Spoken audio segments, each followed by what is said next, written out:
They say a picture is worth 1,000 words, but just how many words were said through the pictures taken during the Chicano movement?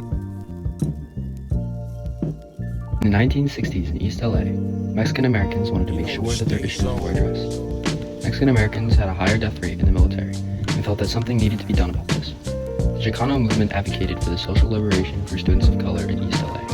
Some of their goals included bilingual and bicultural education at elementary and secondary levels, protection for the free speech of students and teachers who challenge school policy, and Chicano representation on the school board. La Raza was a Mexican-American newspaper created to empower and uplift people of the Chicano movement's voices.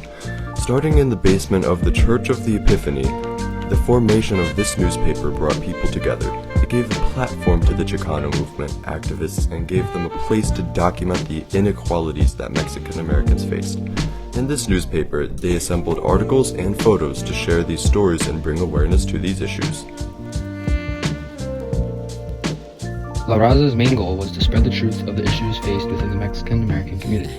They wanted to strengthen their community to be able to confront people or places that targeted them and to stand up for their own freedom. La Raza wanted to show how powerful and revolutionary Mexican Americans can be by their art, writing, direct action, and photography. Photographers had an important job when it came to taking pictures.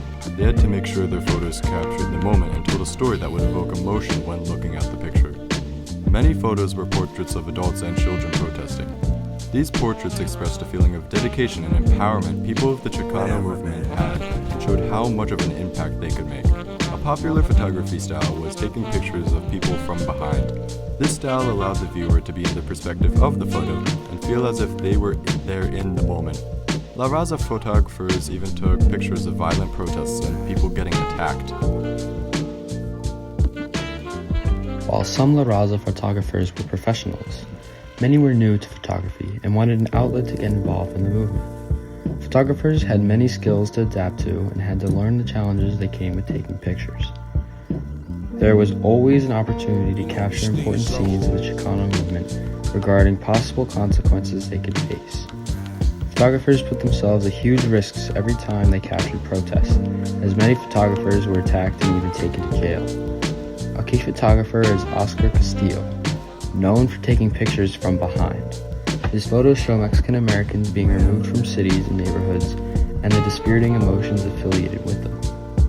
On the other hand, he took pictures of families standing together to show the love and unity between Mexican American families. Maria Sanchez was another photographer during the Chicano movement who was particularly torn between her love for taking part in protests and being able to document the experiences and share them with the world.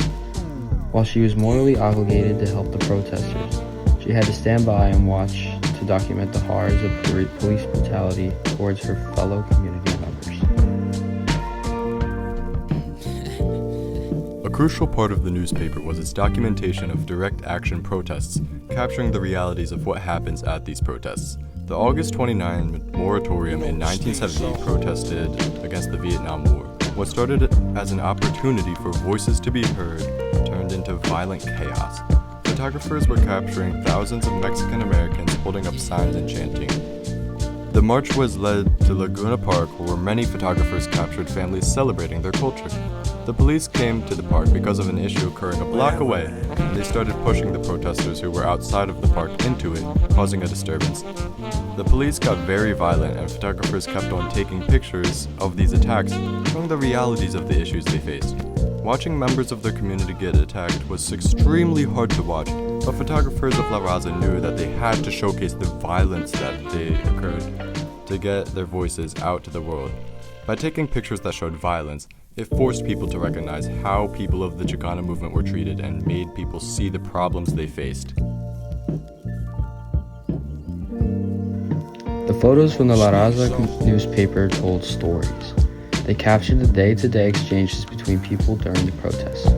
They highlighted the good and bad that came with being involved in the movement. They captured a wide spectrum of pain and achievement in their photos, amplifying the severity of their message.